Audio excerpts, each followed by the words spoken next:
what I was saying before was that topography capture, in my experience, is one of the most overlooked aspects of Ortho-K, especially for the new to myopia management docs. I've been in practices where they don't spend time doing quality topography capture. They take shortcuts. And I have to imagine that, especially with post-LASIK cases, you have to really, really be good at topography capture. It's that much more important. So I want you to go into that if you can.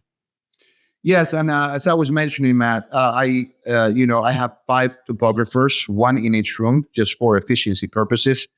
Otherwise, it creates a bottleneck. We have 20 patients that day that require maps. Imagine just going through online. Each one through the same machine. So we have 1 in each room, but on their portable handheld, and everybody in the office learn how to use them. But so that's one thing. I think all topographers, there are amazing topographers out there. I don't know which one is better for what. I guess it depends on what technology, what design you're using. But they're all wonderful. I don't have the newest technology. I just have the one that worked for me. But you're right. I think there's something fundamental about designing. If you don't have good maps, it's like trying to cook a great dish and not having the right ingredients, right? I'm just gonna get this, canned food and this and that, and try to make the perfect risotto, or something, or paella. Right. You need to have the right ingredients. So the map, the corneal topography is the most fundamental piece of data that you need to make sure you ensure success in orthokeratology.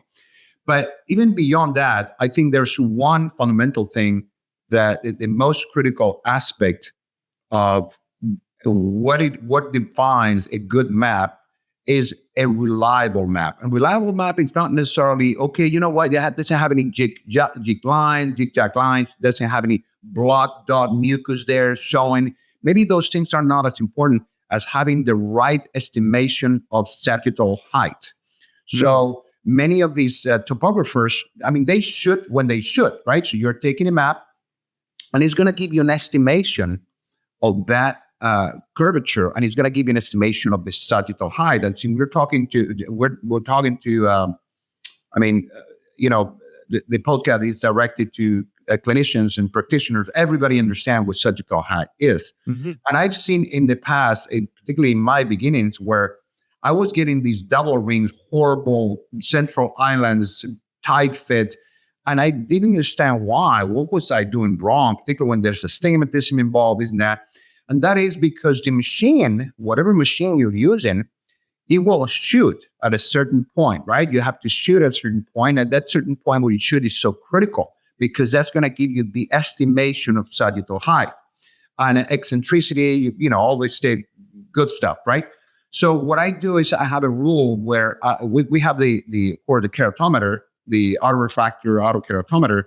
So I capture that, and then I'm going to compare the autokeratometer to K readings versus the topographer K readings, right? Mm-hmm. So they have to sort of match, though they have to be in the same ratio every time. Because like my autokeratometer is usually a little steeper, like 0.50 versus my topographer. But I know that, and it's always the same.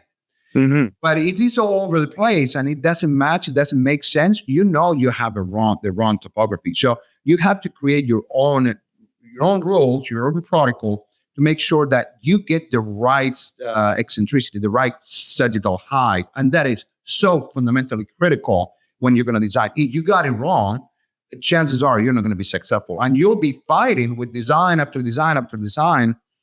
Trying to improve that when all of you have to do is just to have the proper data, the true data. Right. Yeah.